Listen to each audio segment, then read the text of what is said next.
Welcome, Tracy Manza Murphy. You're Executive Director of the Delaware Coalition Against Gun Violence, and thank you for making time today to speak with me. Sharon, thank you. I'm thrilled to be here. Let's begin with a little refresher, having you tell our viewers about the founding and mission of your organization. Sure. So the Coalition Against Gun Violence in Delaware is broken into two distinct organizations. First, we have the Coalition Against Gun Violence Education Fund. And the Education Fund is focused on ending gun violence in Delaware and nationwide through education and advocacy. And then our sister organization, the Coalition Against Gun Violence Incorporated, works directly on enacting, protecting, and implementing gun safety legislation in Delaware. So we work on legislation that's already been passed. We talk about policy implementation and best practices, and then we talk about and work toward implementing new legislation.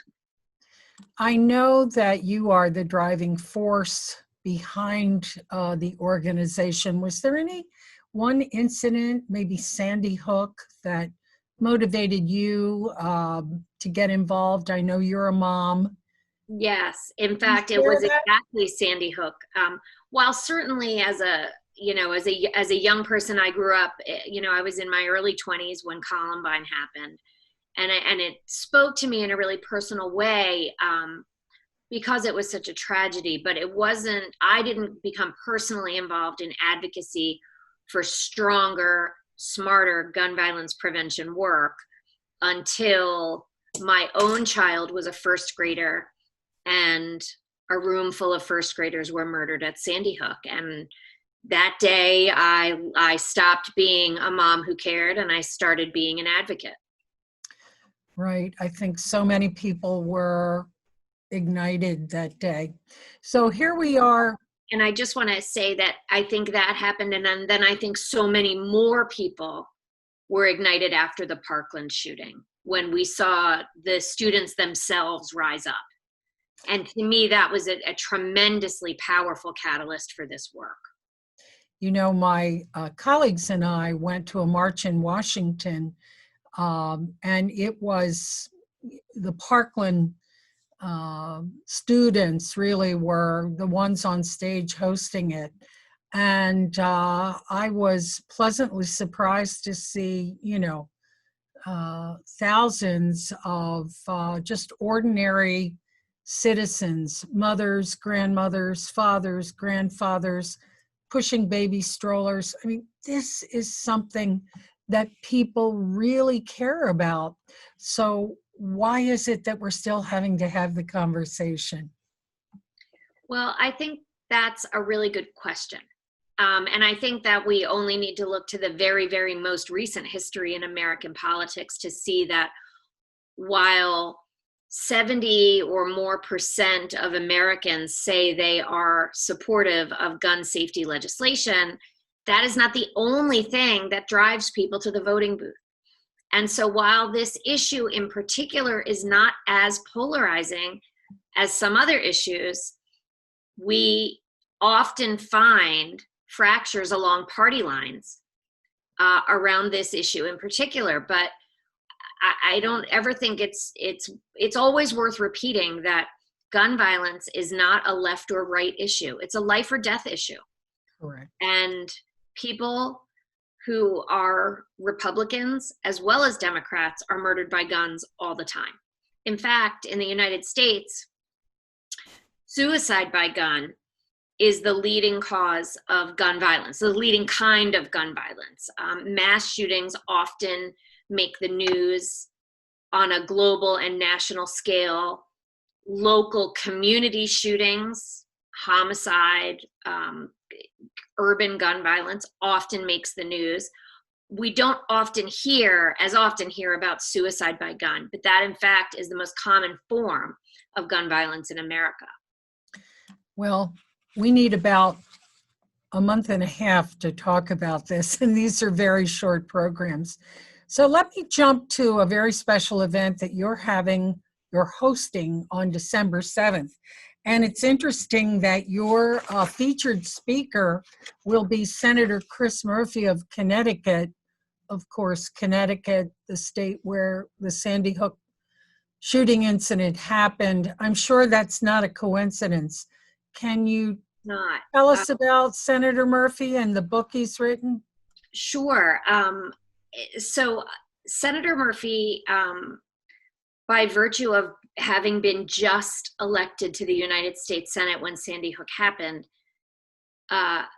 has become a national voice for gun safety legislation. He joined in the Senate in Connecticut Senator Richard Blumenthal, who had already been supportive of gun safety legislation. And in fact, in Senator Murphy's book, which is so worth reading, it is just so worth reading. It's beautifully written. It does not feel like school. It reads, it's just very readable and very enjoyable. But I'm going to see, I've highlighted a couple of passages, and I want to see if I can find the one that we're talking about here.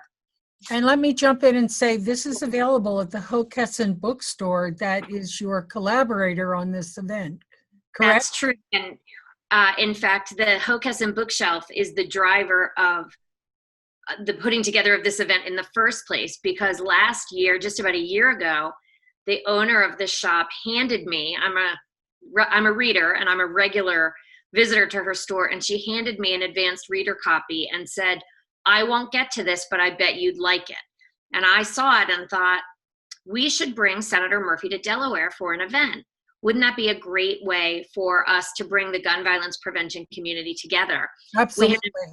We had an event scheduled for April, and then the world shut down in March. We tabled it until after the election, and now here we are.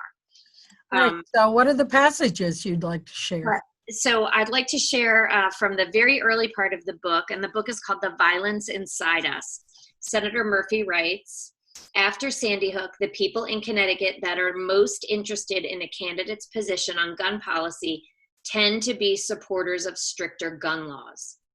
But in 2002, anyone who asked you about the Second Amendment on the campaign trail didn't want to hear about your plans to tighten up America's loose gun laws. So he talks right at the very beginning of the book about how Connecticut in particular was this microcosm of America during the weeks and months following Sandy Hook. He talks very poignantly about how the eyes of the world were on that community. You know, it was a classroom of first graders and their teachers and principal. I mean, it's the most heartbreaking of all the stories of heartbreak and in American gun violence. That's 40,000 a year.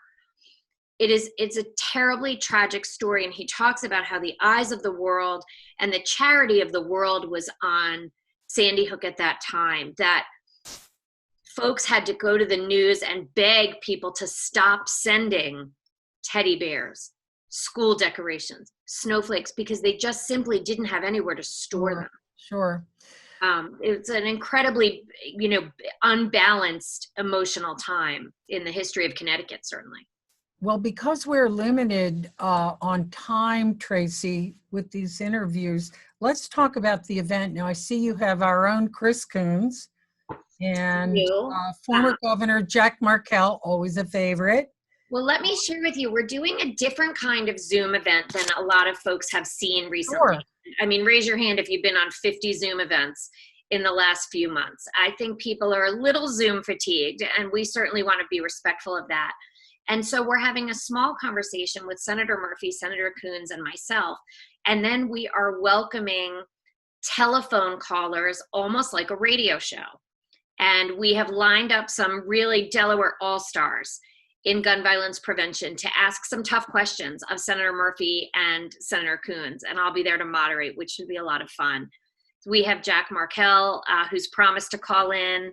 We have Lieutenant Governor Bethany Hall Long calling in. We have Majority Leader Val Longhurst calling in.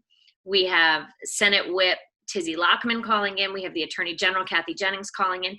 We really have a lot of leaders in gun violence prevention, and specifically women. And it's not lost on me or anyone that gun violence is often a women's issue. Tracy, before we go, your ultimate goal, though, is to evolve positive, helpful, protective legislation. Is it not here in the Delaware legislature? Well, my ultimate goal is to save lives. And I think that gun violence prevention legislation is one tool that we use in order to do that, paired effectively with comprehensive community programming and really strong policy implementation. We've seen drastic reductions in gun violence in places like Connecticut, which is one reason why Senator Murphy is such a sought after speaker on this topic. He's seen the fruits of labor like this come to fruition. I hate to use that fruits and fruition in the same sentence, but we can't all be perfect all the time. But he's seen that in real life play out in Connecticut, and we're looking forward to hearing what he has to say about Delaware. And am I to understand that for folks that register, donations are welcomed but optional, but people will get a copy of Senator Murphy's book? That's true. And in fact, we've also designed bookmarks. So it's not just a book, but also a bookmark. And that's true. Tickets at a number of levels are available. And then we've offered a pay what you can level as well, which does not include a book. But I really don't want anyone in the community interested in gun violence prevention to feel like they are excluded from any conversation at any time where the coalition is concerned. Of course. This is fantastic, and we will do our best to promote your website, the event. It's December 7th. It's only an hour, so it's most digestible, palatable. Well, I think so. And then I think the great follow-up work at home will be, following up the conversation by learning more about the issue through Senator Murphy's book and getting involved with our organization. Great.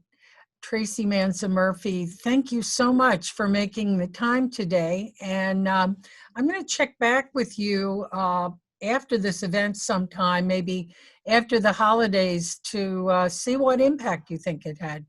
Thank you. I appreciate it. And always so grateful to Teleduction and your work in keeping our community together, even when we're so far apart. We give it our best. Thank you. We all do what is ours to do, right? Well, yes, we all, as my friend Sarah says, we all lift our corner of the sky. Tracy, thank you so much. Best wishes and congratulations on this great organization. Thank you. You really are getting it out there. I hear a lot of great things in the community about it. So keep on keeping on. Thank you. All righty. Bye.